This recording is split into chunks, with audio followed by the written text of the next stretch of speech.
we go.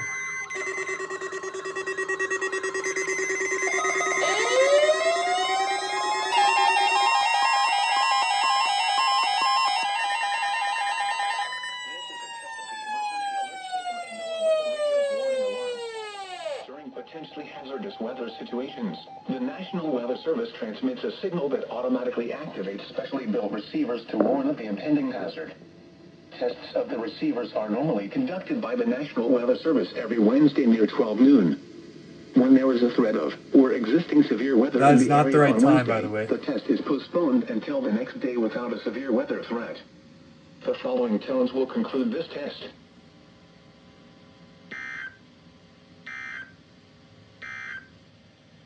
These are the 11 a.m. That is the last weekly test of 2025. Happy New Year.